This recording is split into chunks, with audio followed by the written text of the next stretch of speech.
弟兄姊妹平安，今天是2025年的11月13号。今天的经文是诗篇98篇，撒母耳记上卷28章第3节到19节，罗马书第1章18节到25节。今天要跟大家分享的主题是请鬼拿药单。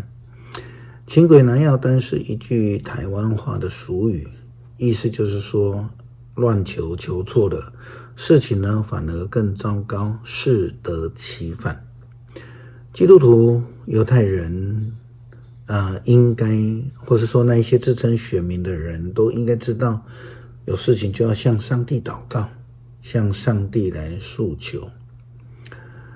但是呢，却总是有一些人呢，他们选择不敬畏上帝，不祈求上帝，却敬拜偶像，甚至向鬼魂来求助。扫罗王他就背离了上帝之后呢，不听上帝仆人撒母耳的话规劝，他的生命呢离上帝的道路越来越远。到了撒母耳已经死了，离开世间，他才去找通灵的人来把撒母耳的鬼魂呢叫出来问话。所以呢，他以为变了装呢就没有人会知道他是谁结果所有人都知道，上帝也知道，只有他不知道，别人都知道了。撒母耳记上卷28章第3节到19节这样记载这一段的故事。撒母耳已经死了，以色列人为他举哀，把他葬在他的故乡拉玛。扫罗曾经强迫所有占卜的和巫师都要离开以色列。非利士人的军队聚集在苏念附近的地方扎营，扫罗也召集以色列人在基利波山扎营。扫罗看见非利士人的军队大大的惧怕，就求问上主该怎么办。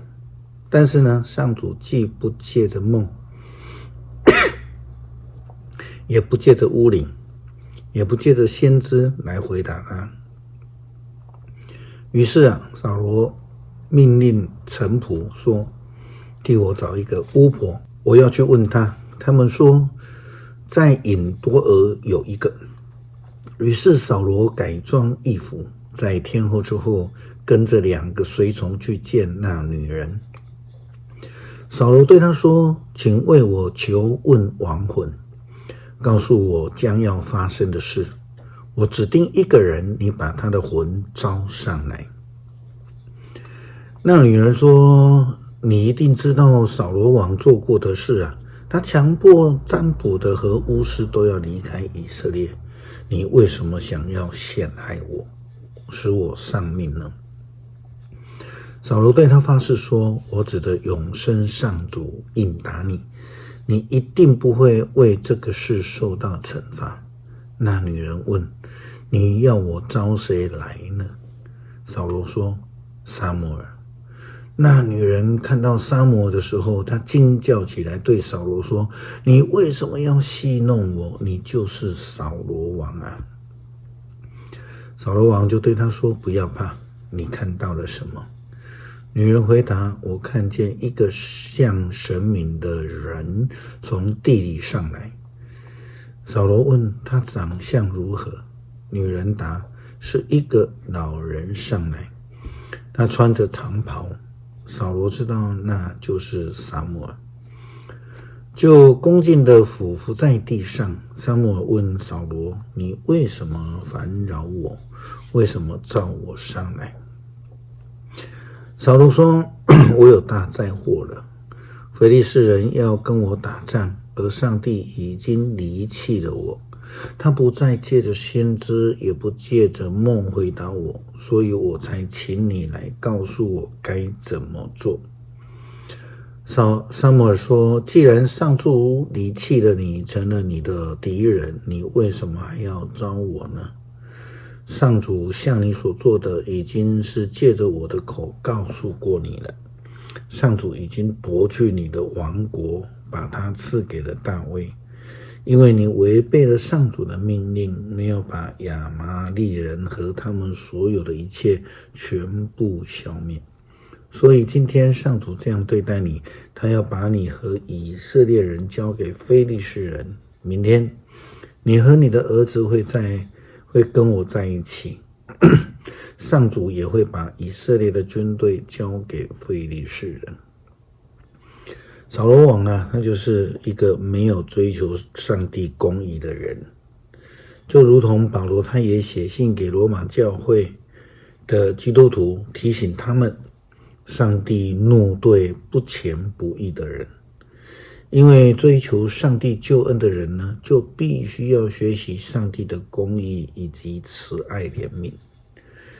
罗马书第1章18节到25节，保罗说的话：人的不虔不义蒙蔽了真理，上帝就从天上显示他的义愤。上帝惩罚他们，因为关于他的事，人可以知道的，已经清清楚楚地摆在他们眼前，是上帝亲自向他们显明的。上帝那看不见的特性，就是他永恒的大能和神性，其实从创世以来都看得见，是由他所造的万物来辨认出来的。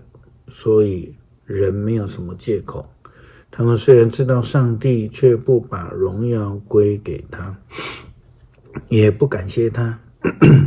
他的思想荒唐，心智暗昧，他们自以为聪明，可是其实是愚蠢的。他们不敬拜永生的上帝，反而去拜偶像，就是那一些仿造必死的人、飞禽、走兽、爬虫等形状所制造出来的。所以呢，上帝任凭他们就跟随着心里的欲望做下流的事，彼此玷污自己的身体。他们放弃了上帝的真理，宁愿接受虚谎。他们敬奉被造之物，而不敬奉造物之主。主是永远该受赞美的。阿们。诗篇98篇，要向上主唱新歌，他行了奇妙伟大的事，他以大能和神圣的力量赢得了胜利。上主宣布他的胜利，向万国显示他拯救的能力。他谨守向以色列人所做的应许，以信实和不变的爱待他们。全地的人都看见了我们上帝的救恩，普天下要向上主欢呼唱歌，要用诗歌高声颂赞他，要歌唱颂赞上帝，要弹琴颂赞上帝，要用号角和号筒在上主我们的王面前欢呼。呼喊吧，海洋和其中的生物，歌唱吧，大地和地上的万物。江河啊，要拍掌；群山啊，要在上主的面前一同欢唱，因为他要来治理普天下，他要以公义统治世界，他要以信实对待万民。恳求上帝帮助我们坚定的相信，并且愿意时刻的跟随主，不让我们在信仰生活上面疾病乱投医，学习坚定的依靠上帝，只有依靠主。祷告奉主耶稣基督圣名求，阿们。